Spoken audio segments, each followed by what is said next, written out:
was 28 when her grandfather died, and her inheritance, after the good china and the timber rights and the paid-off farmhouse were carved up by her uncle, was a joke told in a sad, quiet room. It was 3 acres of exhausted bottomland known locally as the Pear Dump, a parcel the county tax assessor valued at $475. It was the place where Hemlock's orchards pushed their bruised, unsellable fruit to rot back into the earth. Her uncle Marcus, a man who measured love in closing costs, had laughed when he signed over the deed, a dry, clicking sound in his throat. "He always said you liked playing in the dirt, Ellie," he'd said, tapping the paper. "Knock yourself out." He didn't know, nobody knew, that Silas had spent 34 years hiding a cathedral in that dirt, a secret built of patience and broken things, waiting for the one person who knew how to listen for it. But that comes later. First, there was the silence after the last car left. The memorial was not a funeral. Silas had forbidden it. "Burn me, scatter me, and have a pot of coffee," his will had stated, in the same neat, methodical script he used to label his seed packets. So they gathered at the community hall, a place that smelled of stale coffee and decades of pancake breakfasts. The air was thick with polite sorrow and the cloying sweetness of store-bought sympathy casseroles. Ilara sat in the front row, a small, still point in the eddy of condolences. She wore her only good dress, a plain black cotton that felt too thin for the occasion. In her pocket, her fingers worried a small, smooth riverstone, worn to a gray gleam by her grandfather's thumb. It was the only thing she had taken from his bedside table before Marcus and his wife, Cynthia, had arrived with their packing tape and their careful, acquisitive grief. Marcus stood at the podium. He was a real estate agent from the city, dressed in a suit that cost more than Ilara's truck. He spoke of Silas as a charming eccentric, a man of simple tastes and rustic hobbies. "A real character," he said, smiling a practiced, professional smile. He loved this land. He loved his little projects. The word projects landed with a soft thud of dismissal, painting Silas as a puttering old man, a harmless tinkerer. Ilara felt a hot spike of anger in her chest. She remembered Silas's hands, the knuckles swollen with arthritis but the fingers still impossibly deft, able to gauge the precise moment a ferment had soured into life. That was no hobby, that was a religion. The townspeople knew better. They shifted in their folding chairs. They had tasted Silas's strange, fiery vinegars, the ones he gave away in unlabeled mason jars. They had seen him haul bags of rock dust to replenish his soil, had watched him talk to his pear trees as if they were shy children. After Marcus's slick eulogy fizzled out, they came to Ilara, one by one. Old Mr. Hemlock, the orchard owner, a man whose face was a roadmap of sun and worry, took her hand. His grip was dry and strong. "Your granddad," he said, his voice a low rumble, "could turn rot into gold. Don't let anyone tell you different." Later, by the coffee urn, Marcus cornered her. He had a sheaf of papers in a manila folder. "Just the formalities, Ellie." His voice was all business now, the performance of grief concluded. "The house goes to me, as per the updated will. The savings accounts, the investments. It's the most sensible arrangement. I can manage the assets properly." "Updated will?" Ilara's voice was barely a whisper. "Last year, Dad was getting forgetful. He wanted to simplify things." Marcus avoided her eyes, focusing instead on a point over her shoulder. "He left you your personal effects, of course. And the bottomland plot. The deed's right here." He slid the paper from the folder. A quitclaim deed. Simple, final. 3 acres. Lot 7B. Known as the Pear Dump. Value, $475. It was an insult, gift wrapped in legal paper. She knew the main farm, the 100 acres of good pasture and timber, was worth a fortune. She knew Silas's savings were not insignificant. But she was tired. The grief was a heavy cloak, and she had no strength to fight. She took the pen he offered and signed her name. The riverstone in her pocket felt impossibly heavy. The stripping away was methodical and swift. Marcus held an estate sale the following weekend. Ilara stood on the edge of the lawn and watched as strangers haggled over her grandmother's quilts, as men in greasy hats kicked the tires on Silas's ancient but perfectly maintained tractor. They sold his tools, the worn handles polished smooth by his grip. They sold his books, his records, the worn armchair where he'd read to her as a child. Each sold item was a small amputation. Cynthia, Marcus's wife, moved through the crowd with a cash box and a tight, triumphant smile. She offered Ilara a plate of limp sandwiches. "You should have something to eat," she'd said, her tone suggesting it was a great act of charity. Her father, David, was there. Ilara's father. Silas's son. He stood beside his brother Marcus, a shadow in a borrowed suit. He had been estranged from Silas for years, a wound Ilara never fully understood. Something to do with her grandmother leaving, and a fight that had echoed down through 2 decades. He watched the sale with a hollow look in his eyes, siding with the sensible brother, the one who knew about money, over the daughter who knew about the man. He didn't meet her gaze. His silence was the cruelest cut of all. When it was over, Marcus handed her a check for $2,312.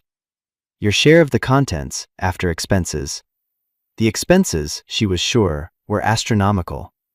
He had done it all by the book, the cruel, precise book of legal ownership that had nothing to do with love or inheritance. She was left with her sputtering pickup truck, a cardboard box containing a few of Silas's books on soil science he'd willed to her specifically, and the deed to a patch of worthless land.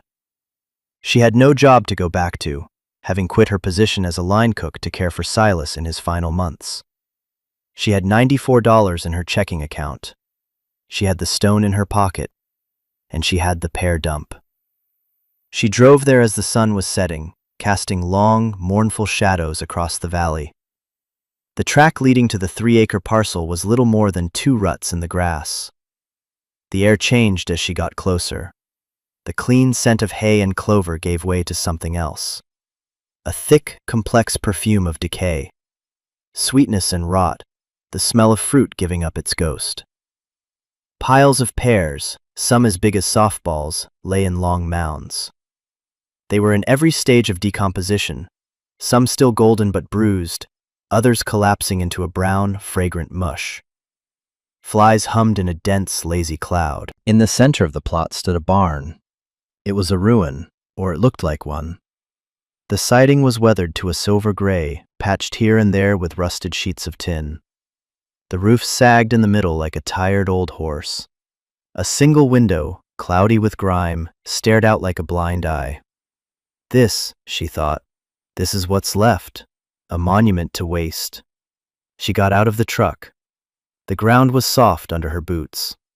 An old hound dog, with ribs showing and one clouded eye, rose stiffly from the shade of a mound of pears. It was Gus, Silas's dog. He'd been missing since the memorial. He watched her, then gave a single, weary thump of his tail. He had been waiting. For her. She walked to the barn. The main door, a huge sliding panel of weathered planks, was shut fast. A thick, rusted chain was looped through the handle, secured with a heavy padlock. Not Marcus's lock. This one was old, its iron pitted and dark. Silas's lock. Her heart beat a little faster. Why lock a ruin? She went back to her truck and retrieved the box of books.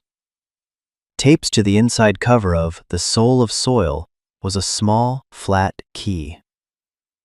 She had thought it was for a filing cabinet. Her hands trembled as she fit the key into the lock. It turned with a stubborn screech. The chain fell away, loud in the evening quiet. She put her shoulder to the door and pushed. It resisted, then groaned open on ancient rollers, revealing a sliver of darkness within. The smell that rolled out was not the smell of rot. It was sharp, clean, and alive. It smelled of apples and alcohol, of oak and thyme. It smelled of Silas's workshop. She slid the door open wider and stepped across the threshold. For a moment, she was blind. The interior was dim, lit only by the dusty light filtering through the grimy window and the cracks in the walls. But as her eyes adjusted, the shape of the room resolved itself. This was no ruin. This was a laboratory, a sanctuary, a cathedral of vinegar. Along one wall, great oak casks stood in a silent row, each stenciled with a pear variety and a year. Bartlett 2012, Comus 2015, Bosque 2018.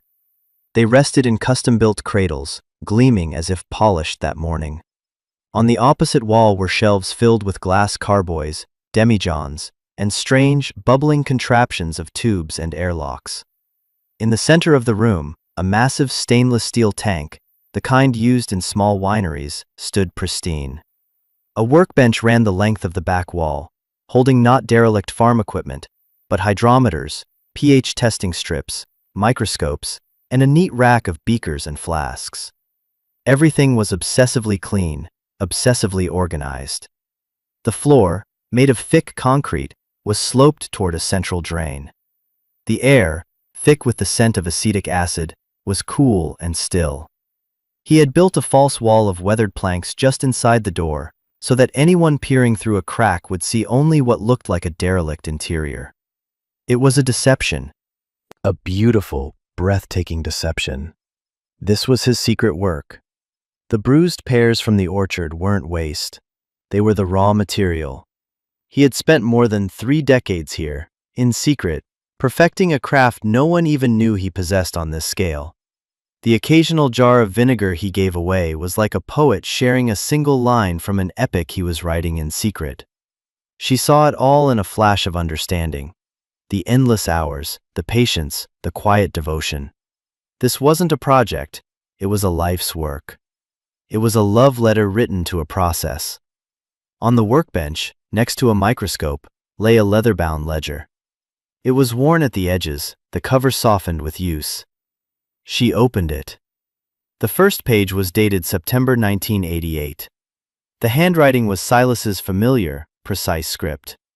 It began not with numbers, but with words. Isabel left today. The house is quiet. Too quiet. The pears are coming in at hemlocks, the bruised ones. They remind me of myself. Elara's breath caught in her throat. Isabel, her grandmother. She had vanished from their lives when Elara's father was just a teenager. The story was a whispered, shameful thing. She had run off with a traveling salesman. Silas had never spoken her name again, and he had started this on that very day. She turned the pages. It was a meticulous record of every batch of vinegar he had ever made. He recorded sugar levels, acidity, temperature, yeast strains. He wrote about the character of each pear variety. Bartlett ferments fast and hot, a teenager in a hurry. Bosque is sullen, takes its time, but has a deeper soul. He detailed the barrels, the type of wood, the level of toast. He experimented, he failed, he succeeded. He was not a hobbyist, he was a master. Woven between the technical data were personal reflections, short, stark sentences that chronicled a life of quiet grief.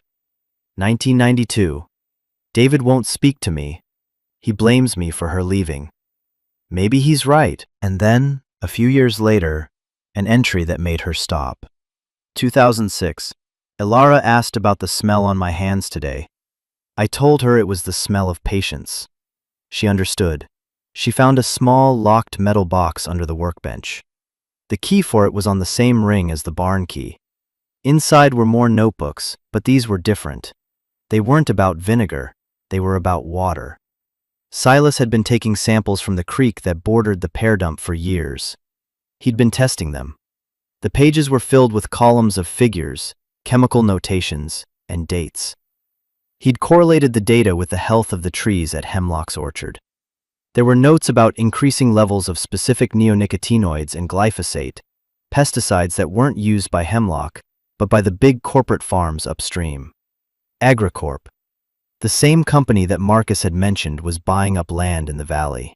The bruising is worse every year, he wrote in an entry from the previous summer. It's not just handling, it's in the fruit itself, a weakness in the cell walls. The poison is slow, but it's steady. It's in the water, in the soil. It's in everything. He was building a case.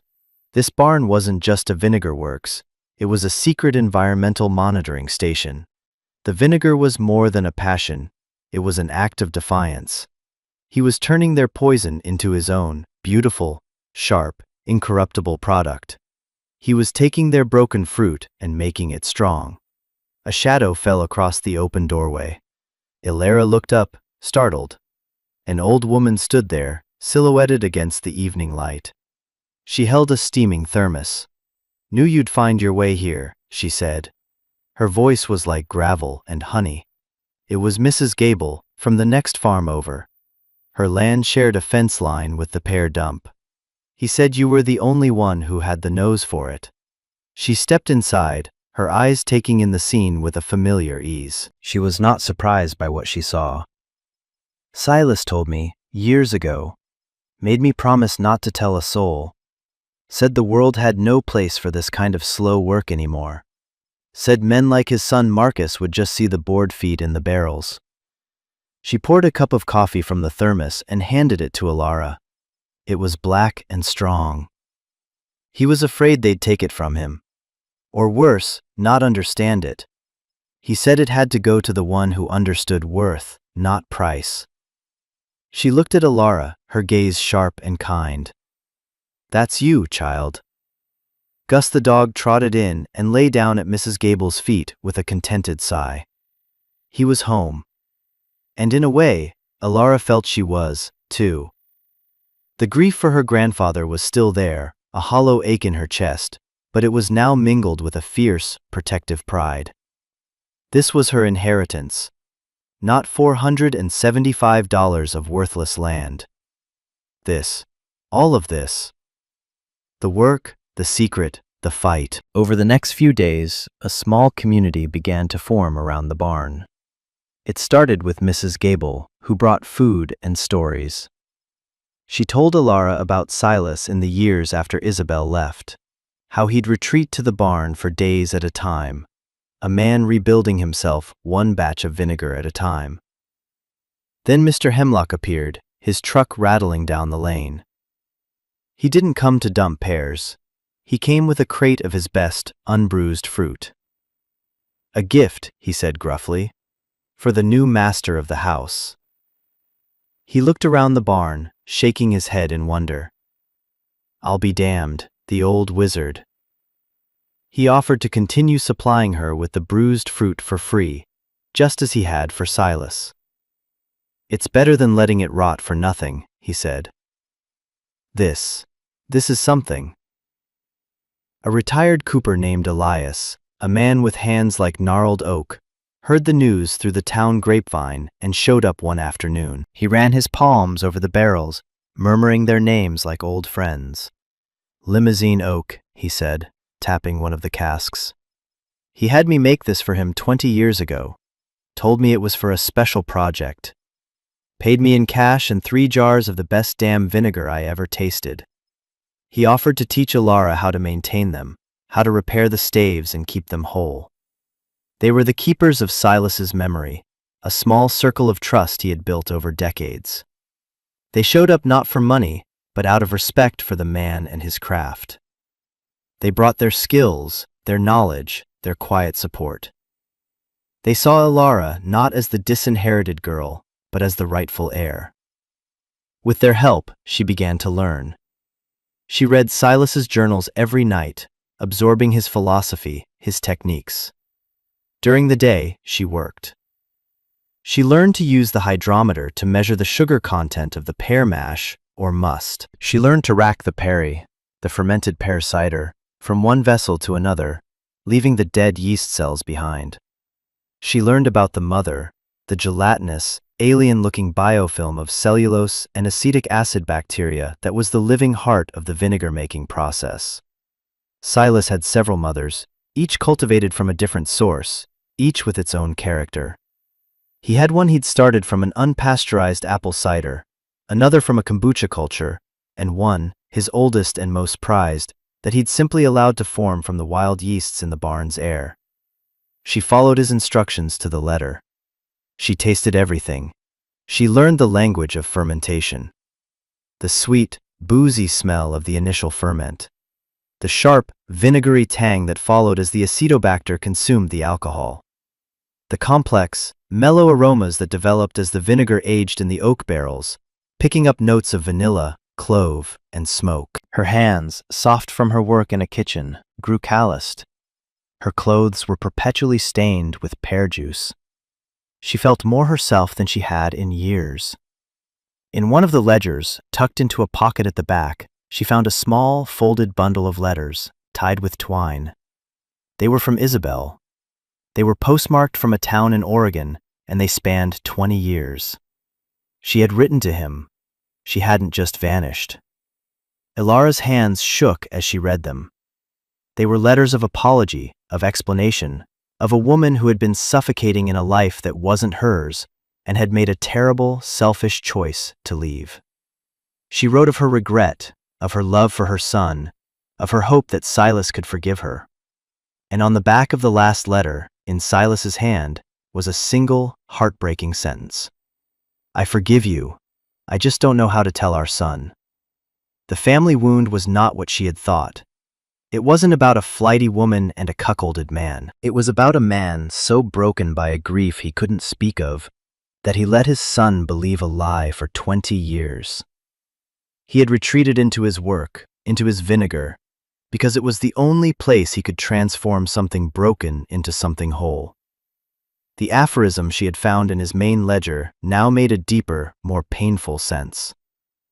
She found the page and read it again, her vision blurring. The good stuff takes its time. It finds its strength in what's been broken. He wasn't just talking about Pears, he was talking about himself. One bright October afternoon, a sleek black sedan, completely out of place on the muddy track, pulled up to the barn. A man in a crisp suit and polished shoes got out. He had the easy, confident air of someone used to getting his way. Behind him, in the passenger seat, was her Uncle Marcus. "Ilara," Marcus said, his voice strained. He wouldn't look at her, focusing instead on a scuff on the visitor's shoe. "This is Mr. Thorne, from Agricorp. He'd like to speak with you." Mr. Thorne smiled, a flash of white teeth that didn't reach his eyes. "Ms. Vance, a pleasure. We've been hearing about your enterprise." He gestured vaguely at the barn. "Quite the rustic operation you have here." He walked toward the open barn door, peering inside. His smile tightened. He had clearly expected a shack, not a state-of-the-art microvinery. "Impressive," he said, his tone flat. "My company is in the process of acquiring several parcels in this valley for a new distribution center. A major investment in the community. Your uncle has been very helpful in facilitating the sales." Marcus flushed, finally looking at her. "It's a great opportunity, Ellie, for the whole valley." "Your little plot here," Thorne continued, turning his back on the barn's interior as if it were of no consequence, "is right in the middle of our planned access road.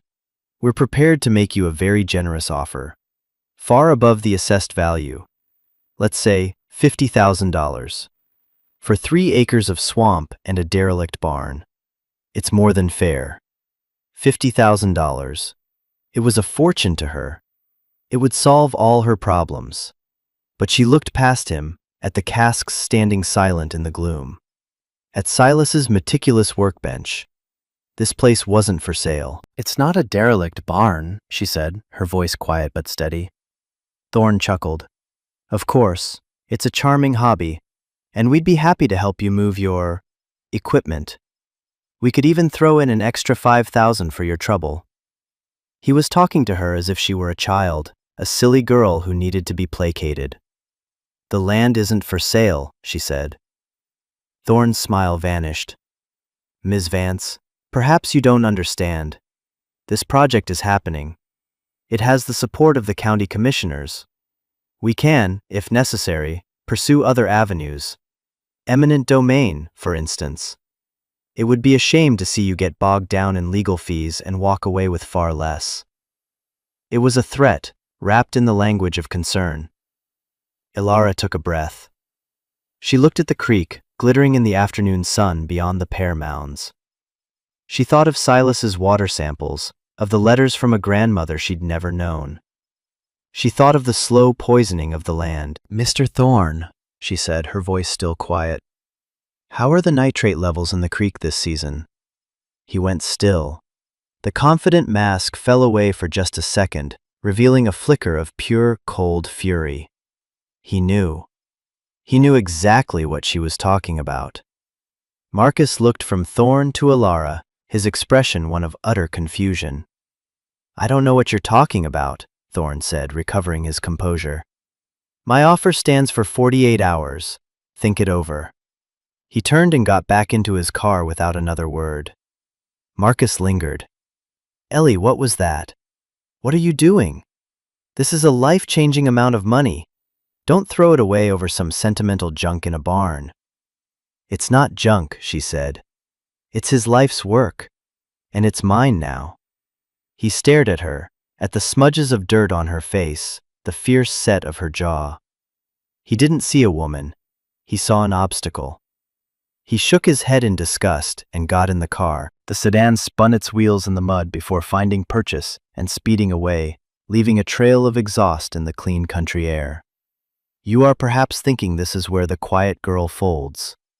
You are thinking the man in the expensive suit always wins, that the forces of money and power are inexorable, like a flood. You are thinking that $50,000 is a siren song that no one in her position could possibly resist. But you have not tasted the vinegar, and you do not know what it is made of. It is made of broken things, of slow time, of a quiet, unyielding refusal to be anything other than what it is. This is the part worth waiting for. The threat of eminent domain hung in the air for a week. A certified letter arrived from AgriCorp's legal department, full of clauses and statutes, a formal offer of $60,000, followed by a clear statement of their intent to petition the county for seizure of the property for the purpose of economic development. The letter gave her 30 days to respond. Alara felt a knot of fear tighten in her stomach. She had no money for a lawyer. She had only the truth locked away in Silas's ledgers. She spent her nights poring over them, cross-referencing his water sample data with the dates of AgriCorp's land purchases upstream. A clear pattern emerged. As AgriCorp acquired and converted small family farms to industrial-scale monoculture, the levels of pesticide and fertilizer runoff in the creek skyrocketed. Silas had documented it all. He had photographs of algal blooms, of sick-looking fish, of the blight on the pear leaves. He had been building a case for years, but he had never used it. He had been too afraid of losing the one thing he had left. She found his last journal entry, written just 2 weeks before he died. His handwriting was shaky, the elegant script dissolving into a frail scrawl. Thorne's company bought the Miller place. That's the last buffer. Now they are my neighbors. They will find out about this place. They will try to take it. I have the proof to fight them, the data from the water. But I am an old man. I have already lost so much. I don't have another fight in me. I was broken. Maybe you can be strong. It was a baton being passed, a final request. He couldn't fight, but he had forged the sword for her. To choose the money would be to betray him. To fight would be to risk everything, to be crushed by a corporate machine. She held the smooth river stone in her hand, feeling its coolness, its solidity. She made her choice. She would not be broken. Her first call was not to a lawyer. It was to a woman whose name she'd found in Silas's notes, Dr. Anya Sharma, a professor of soil science at the State Agricultural College. Silas had corresponded with her, sending her coded questions about chemical signatures in groundwater. Alara packed up the ledgers, the water samples, and a bottle of her grandfather's 10-year-old Bosc pear vinegar, and drove the 2 hours to the university. Dr. Sharma was a sharp, energetic woman in her 50s with eyes that missed nothing. She listened to Alara's story without interruption, her expression shifting from professional curiosity to intense focus. She examined the ledgers, her eyebrows rising higher with each page she turned. "This is extraordinary," she said, her voice hushed with respect. "This is 2 decades of meticulous, unpaid, independent environmental monitoring. This is citizen science of the highest order." She took the water samples and the vinegar to her lab. A few days later, she called Alara. Her voice was grim. It's all here. The pesticide signatures in the water match the trace elements we found in the pears, and those same compounds are concentrated in the vinegar. Your grandfather wasn't just making vinegar, Ms. Vance. He was creating a chemical archive of the pollution. It's undeniable, and it's admissible. The public reckoning came at the County Planning Board meeting. The agenda item was AgriCorp's application for zoning variances for their proposed distribution center. The meeting hall was packed. AgriCorp had brought in a team of lawyers and engineers with glossy presentations about jobs and economic growth. Mr. Thorne sat in the front row, looking confident and relaxed. Marcus was there, ready to speak in favor of the project. He gave Ilara a brief, pleading look as she entered. "Take the money," his eyes said.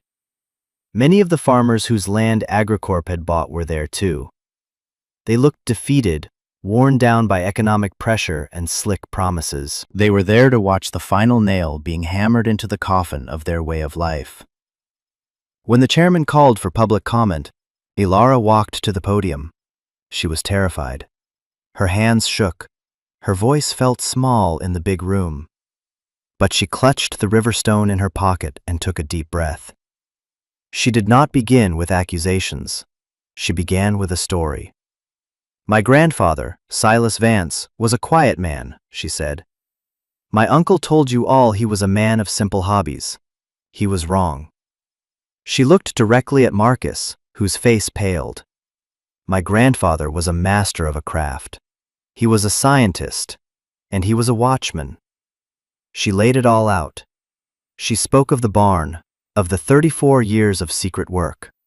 She held up a bottle of the deep, amber vinegar for the board to see. "AgriCorp says this land is worthless, but it produces this. This is made from the pears they call waste, from the land they want to pave over." Then she presented the evidence. She didn't have glossy slides. She had Silas's hand-drawn charts, his dated photographs, his notebooks. She spoke about the rising levels of contaminants in the creek, using the chemical names Silas had so carefully recorded. She explained how the health of the orchards downstream was declining. She wasn't just defending her 3 acres, she was defending the whole valley. Thorne began to whisper angrily to his lawyer. The chairman of the board, a stern-faced farmer named Peterson, leaned forward, his expression intent. "These are serious allegations, Ms. Vance," Peterson said.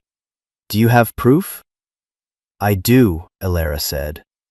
And at that moment, Dr. Anya Sharma stood up from the back of the room.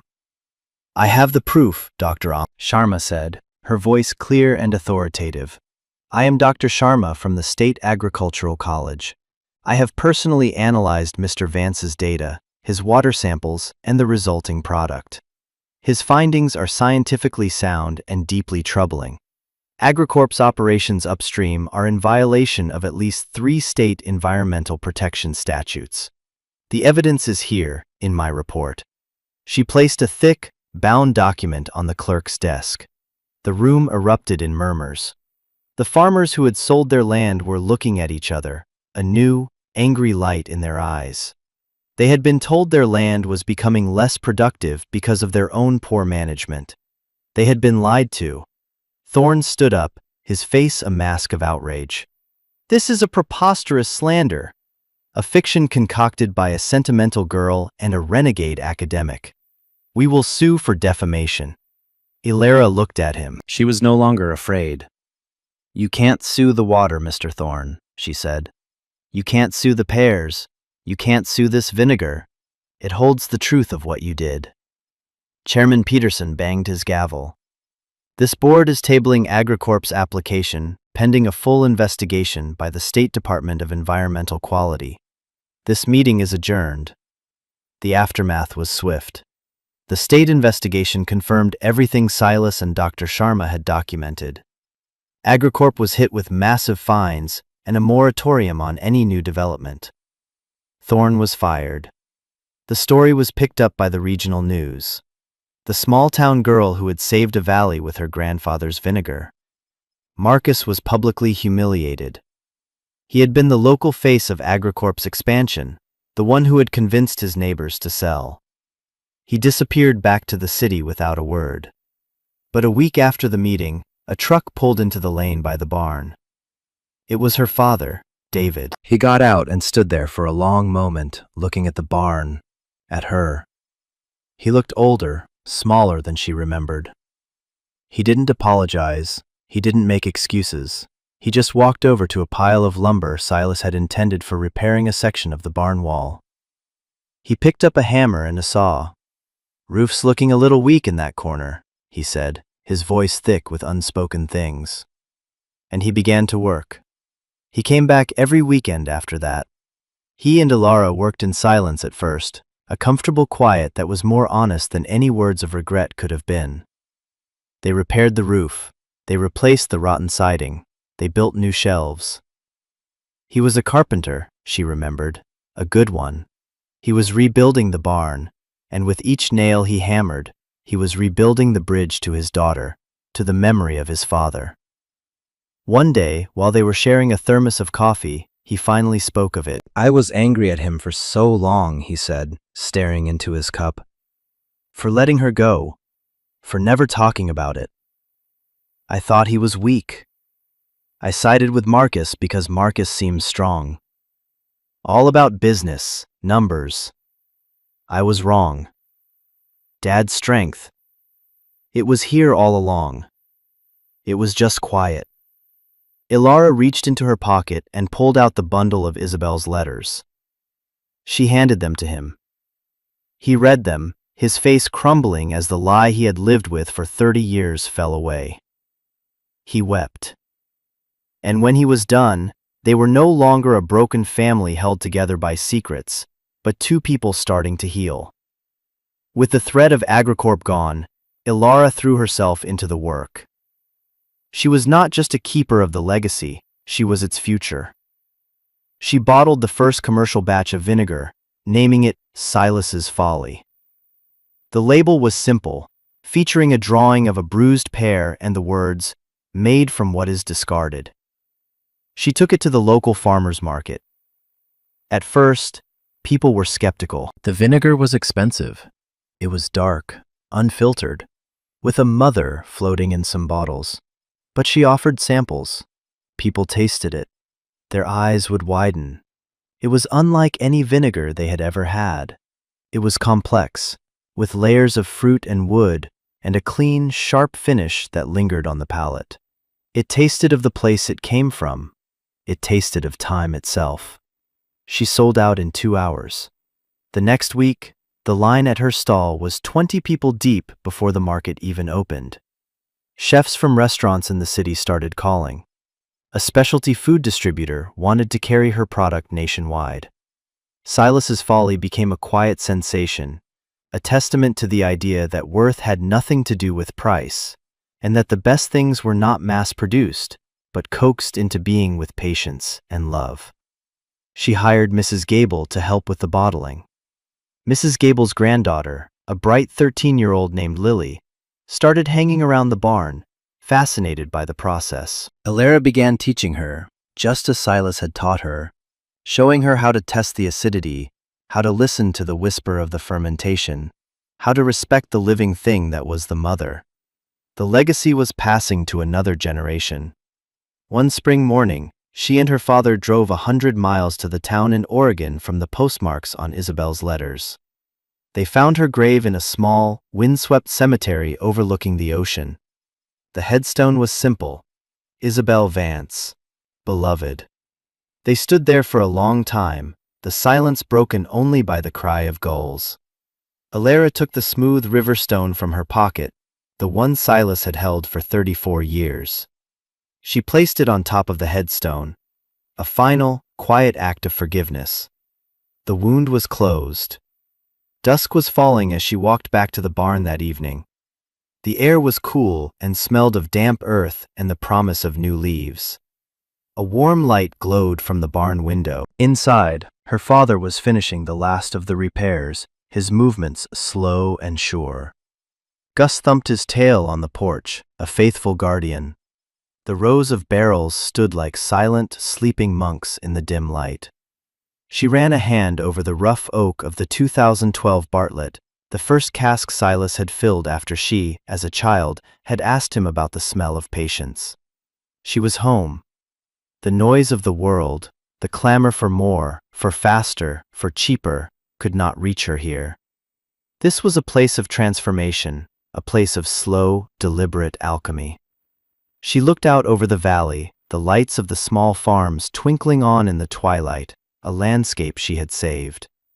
She breathed in the sharp, sweet air of her inheritance and whispered her grandfather's words into the quiet. The good stuff takes its time. It finds its strength in what's been.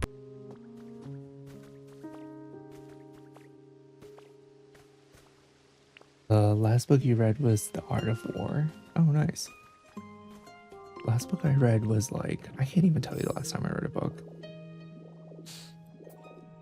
Probably,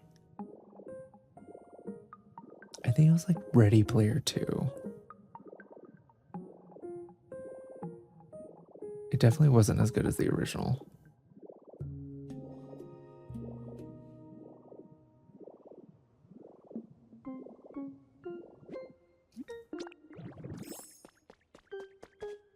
I'm a classic girl. Love me some classic literature. Nice. I read a lot of classic literature during college, so I definitely don't read it as much these days. Also, there's a lot of Pokemetal over here. Yes. Okay. Also, hi kissing emoji. How's it going? Thanks for the follow.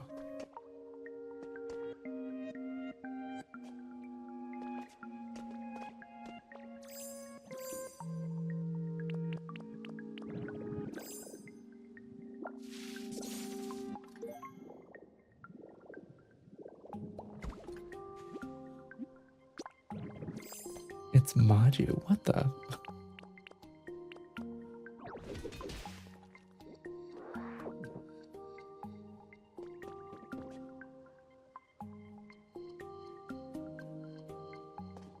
Pokemetal sounds like some badass music.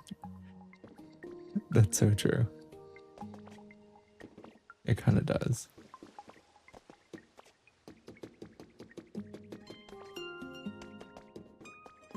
Are those lights? What is this?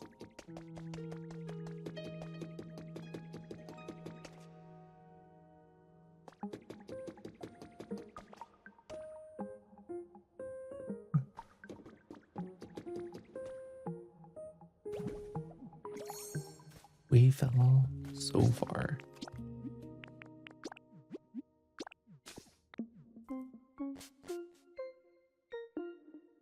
I use this account to repost everything I want. Only my friends follow it. Oh, well, thanks for the follow on that one. Maju, appreciate it.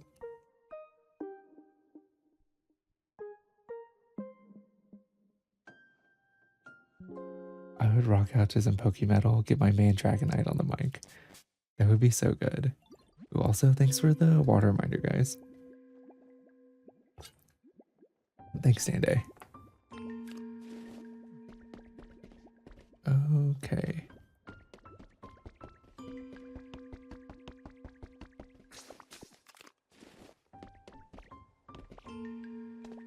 Right, we're gonna deposit these things.